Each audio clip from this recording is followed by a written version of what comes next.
পৃথিবীতে এমন কিছু জায়গা আছে যেগুলো দেখলে মনে হয় স্বর্গ বুঝি পৃথিবীতেই নেমে এসেছে। হ্যাঁ, আজ আমরা ঘুরে যাব এমন এক জায়গায়, কাশ্মীর,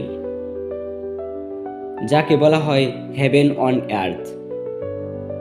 কাশ্মীর দক্ষিণ এশিয়ার একটি পাহাড় ঘেরা অঞ্চল, যা ভারত, পাকিস্তান এবং চীনের সীমান্তে অবস্থিত। চারদিকে বরফে ঢাকা পাহাড়, সবুজ উপত্যকা আর শান্ত হ্রদ এই কাশ্মীরকে করেছে অনন্য।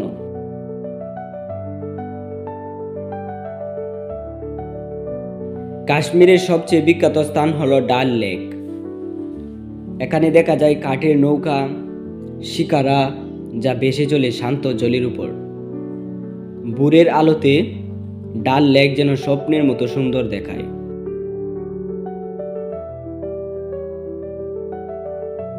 শীতকালে কাশ্মীরের গুলমার্গ হয়ে ওঠে বরফের রাজ্য। স্কিক্রাজ, স্নোফল আর সাদা পাহাড় এই জায়গাকে করেছে অ্যাডভেঞ্চার প্রেমীদের জন্য স্বর্গ।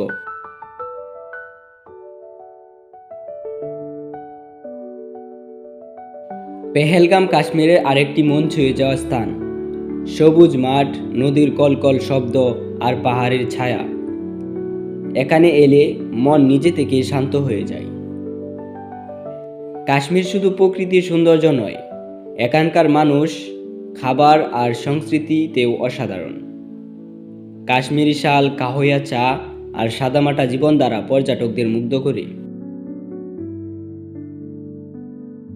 কেন কাশ্মীরকে বলা হয় ভূস্বর্গ? 4 ঋতুতেই কাশ্মীরের রূপ বদলে যায়, কখনো সবুজ, কখনো সাদা, কখনো রঙিন ফুলে ভরা। এই বিচিত্রই কাশ্মীরকে পৃথিবীর অন্যতম সুন্দর স্থান হিসাবে গড়ে তুলেছে।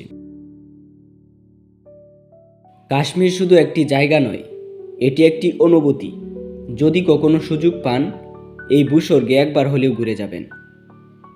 তো বন্ধুরা, ভিডিওটি যদি ভালো লেগে থাকে লাইক দিন, কমেন্ট করুন এবং চ্যানেলটি সাবস্ক্রাইব করতে ভুলবেন না।